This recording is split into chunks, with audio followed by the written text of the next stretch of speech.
The Kybalion, Chapter 7, The All in All. While all is in the all, it is equally true that the all is in all. To him who truly understands this truth hath come great knowledge. How often have the majority of people heard repeated the statement that their deity, called by many names, was all in all, and how little have they suspected the inner occult truth concealed by these carelessly uttered words. The commonly used expression is a survival of the ancient Hermetic maxim quoted above, as the Kybalion says, "To him who truly understands this truth hath come great knowledge." And this being so, let us seek this truth, the understanding of which means so much. In this statement of truth, this Hermetic maxim, is concealed one of the greatest philosophical, scientific, and religious truths. We have given you the Hermetic teaching regarding the mental nature of the universe, the truth that the universe is mental, held in the mind of the all. As the Kybalion says, in the passage quoted above, all is in the all, but note also the co-related statement that it is equally true that the all is in all. This apparently contradictory statement is reconcilable under the law of paradox. It is moreover an exact Hermetic statement of the relations existing between the all and its mental universe. We have seen how all is in the all. Now let us examine the other aspect of the subject. The Hermetic teachings are to the effect that the all is immanent in, remaining within, inherent, abiding within its universe, and in every part, particle, unit, or combination within the universe. This statement is usually illustrated by the teachers by a reference to the principle of correspondence. The teacher instructs the student to form a mental image of something, a person, an idea, something having a mental form, the favorite example being that of the author or dramatist forming an idea of his characters, or a painter or sculptor forming an image of an ideal that he wishes to express by his art. In each case, the student will find that while the image has its existence and being solely within his own mind, yet he, the student, author, dramatist, painter, or sculptor, is, in a sense, immanent in, remaining within, or abiding within the mental image also. In other words, the entire virtue, life, spirit of reality in the mental image is derived from the immanent mind of the thinker. Consider this for a moment until the idea is grasped. To take a modern example, let us say that Othello, Iago, Hamlet, Lear, Richard III existed merely in the mind of Shakespeare at the time of their conception or creation. And yet Shakespeare also existed within each of these characters, giving them their vitality, spirit, and action. Whose is the spirit of the characters that we know as Micawber, Oliver Twist, Uriah Heep? Is it Dickens? Or have each of these characters a personal spirit independent of their creator? Have the Venus of Medici, the Sistine Madonna, the Apollo Belvedere spirits and reality of their own? Or do they represent the spiritual and mental power of their creators? The law of paradox explains that both propositions are true, viewed from the proper viewpoints. Micawber is both Micawber and yet Dickens, and again, while Micawber may be said to be Dickens, yet Dickens is not identical with Micawber. Man like Micawber may exclaim, "The spirit of my creator is inherent within me, and yet I am not he." How different this from the shocking half-truth so vociferously announced by certain of the half-wise, who fill the air with their raucous cries of "I am God." Imagine poor Micawber, or the sneaky Uriah Heep crying, "I am Dickens," or some of the lowly clods in one of Shakespeare's plays, eloquently announcing that "I am Shakespeare."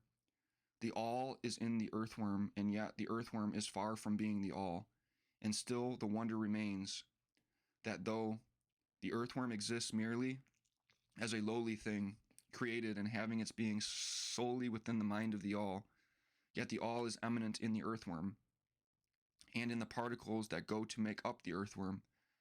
Can there be any greater mystery than this of all in the all and the all in all? The student will, of course, realize that the illustrations given above are necessarily imperfect and inadequate, for they represent the creation of mental images in finite minds, while the universe is a creation of infinite mind, and the difference between the two poles separates them, and yet it is merely a matter of degree. The same principle is in operation. The principle of correspondence manifests in each, as above, so below, as below, so above. And in the degree that man realizes the existence of the indwelling spirit immanent within his being, so will he rise in the spiritual scale of life. This is what spiritual development means. the recognition, realization, and manifestation of the Spirit within us. Try to remember this last definition, that of spiritual development. It contains the truth of true religion. There are many planes of being, many subplanes of life, many degrees of existence in the universe, and all depend upon the advancement of beings in the scale, of which scale the lowest point is the grossest matter, the highest being separated only by the thinnest division from the spirit of the all. And upward and onward along the scale of life, everything is moving, all are on the path, whose end is the all. All progress is a returning home. All is upward and onward, in spite of all seemingly contradictory appearances. Such is the message of the illumined. The Hermetic teachings concerning the process of the mental creation of the universe are that, at the beginning of the creative cycle, the all in its aspect of being projects its will toward its aspect of becoming, and the process of creation begins. It is taught that the process consists of the lowering of vibration until a very low degree of vibratory energy is reached, at which point the grossest possible form of matter is manifested.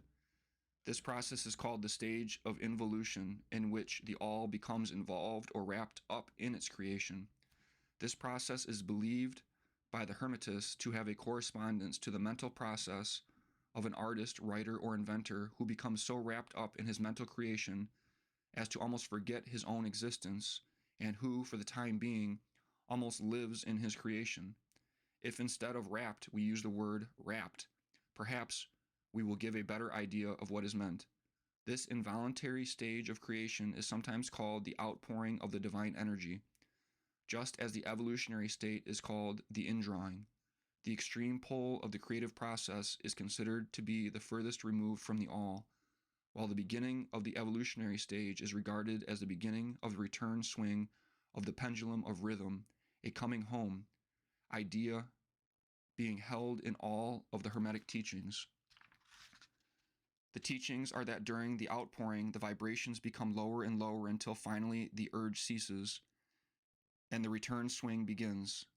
But there is this difference, that while in the outpouring the creative forces manifest compactly and as a whole, yet from the beginning of the evolutionary or indrawing stage, there is manifested the law of individualization, that is, the tendency to separate into units of force, so that finally that which left the all as unindividualized energy returns to its source as countless, highly developed units of life, having risen higher and higher in the scale by means of physical, mental, and spiritual evolution.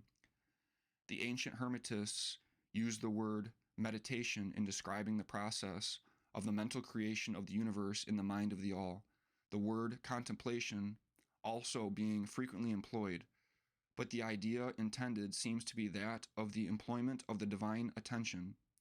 Attention is a word derived from the Latin root meaning to reach out, to stretch out, and so the act of attention is really a mental reaching out extension of mental energy, so that the underlying idea is readily understood when we examine it into the real meaning of attention. The Hermetic teachings regarding the process of evolution are that the all, having meditated upon the beginning of creation, having thus established the material foundations of the universe, having thought it into existence, then gradually awakens or rouses from its meditation, and in so doing starts into manifestation the process of evolution on the material, mental, and spiritual planes, successively and in order. Thus the upward movement begins, and all begins to move spiritward. Matter becomes less gross, the units spring into being, the combinations begin to form, life appears and manifests in higher and higher forms, and mind becomes more and more in evidence. The vibrations constantly becoming higher. In short, the entire process of evolution, in all of its phases, begins and proceeds according to the established laws of the indrawing process. All of this occupies eons upon eons of man's time, each aeon containing countless millions of years. But yet the illumined inform us that the entire creation, including involution and evolution of an universe, is but as the twinkle of the eye to the all. At the end of countless cycles of aeons of time, the all withdraws its attention, its contemplation and meditation of the universe, for the great work is finished, and all is withdrawn into the all from which it emerged. But mystery of mysteries, the spirit of each soul is not annihilated, but is infinitely expanded. The created and the creator are merged. Such is the report of the illumined. The above illustration of the meditation and subsequent awakening from meditation of the all is, of course, but an attempt of the teachers to describe the infinite process by a finite example, and yet, as below, so above, the difference is merely in degree, and just as the all arouses itself from the meditation upon the universe, so does man in time cease from manifesting upon the material plane and withdraws himself more and more into the indwelling spirit, which is indeed the divine ego. There is one more matter of which we desire to speak in this lesson, and that comes very near to an invasion of the metaphysical field of speculation, although our purpose is merely to show the futility of such speculation. We allude to the question which inevitably comes to the mind of all thinkers who have ventured to seek the truth. The question is, why does the all create universes? The question may be asked in different forms, but the above is the gist of the inquiry. Men have striven hard to answer this question, but still there is no answer worthy of the name. Some have imagined that the all had something to gain by it, but this is absurd, for what could the all gain that it did not already possess? Others have sought the answer in the idea that the all, wishing something to love, and others that it created for pleasure or amusement or because it was lonely, or to manifest its power, all puerile explanations and ideas belonging to the childish period of thought. Others have sought to explain the mystery by assuming that the all found itself compelled to create by reason of its own internal nature, its creative instinct. This idea is in advance of the others, but its weak point lies in the idea of the all being compelled by anything, internal or external. If its internal nature or creative instinct compelled it to do anything, then the internal nature or creative instinct would be the absolute instead of the all, and so accordingly that part of the proposition falls. And yet the all does not create. The all does create and manifest, and seems to find some kind of satisfaction in so doing, and it is difficult to escape the conclusion that in some infinite degree it must have what would correspond to an inner nature or creative instinct in man, with correspondingly infinite desire and will. It cannot act unless it willed to act, and it would not will to act unless it desired to act, and it would not desire to act unless it obtained some satisfaction thereby. And all of these things would belong to an inner nature, and might be postulated as existing according to the law of correspondence. But still we prefer to think of the all as acting entirely free from any influence, internal as well as external. That is the problem which lies at the root of difficulty, and the difficulty that lies at the root of the problem. Strictly speaking, there cannot be said to be any reason whatsoever for the all to act, for a reason implies a cause, and the all is above cause and effect, except when it wills to become a cause, at which time the principle is set into motion. So you see, the matter is unthinkable, just as the all is unknowable. Just as we say the all merely is, so we are compelled to say that the all acts because it acts. At the last, the all is all reason in itself, all law in itself, all action in itself, and it may be said truthfully that the all is its own reason, its own law, its own act, or still further that the all, its reason, its act, is law, are one, all being names for the same thing. In the opinion of those who are giving you these present lessons, the answer is locked up in the inner self of the all, along with its secret of being. The law of correspondence, in our opinion, reaches only to that aspect of the all, which may be spoken of as the aspect of becoming. Back of that aspect is the aspect of being, in which all laws are lost in law, all principles merge into principle, and the all, principle, and being are identical, one and the same. Therefore, metaphysical speculation on this point is futile. We go into the matter here merely to show that we recognize the question and also the absurdity of the ordinary answers of metaphysics and theology. In conclusion, it may be of interest to our students to learn that while some of the ancient and modern Hermetic teachers have rather inclined in the direction of applying the principle of correspondence to the question, with the result of the inner nature conclusion, still the legends have it that Hermes the Great, when asking this question by his advanced students, answered them by pressing his lips tightly together and saying not a word, indicating that there was no answer. But then he may have intended to apply the axiom of his philosophy that the lips of wisdom are closed, except to the ears of understanding, believing that even his advanced students did not possess the understanding which entitled them to the teaching. At any rate, if Hermes possessed the secret, he failed to impart it. And so far as the world is concerned, the lips of Hermes are closed regarding it. And where the great Hermes hesitated to speak, what mortal may dare to teach? But remember that whatever be the answer to this problem, if indeed there be an answer, the truth remains that while all is in the all, it is equally true that the all is in all.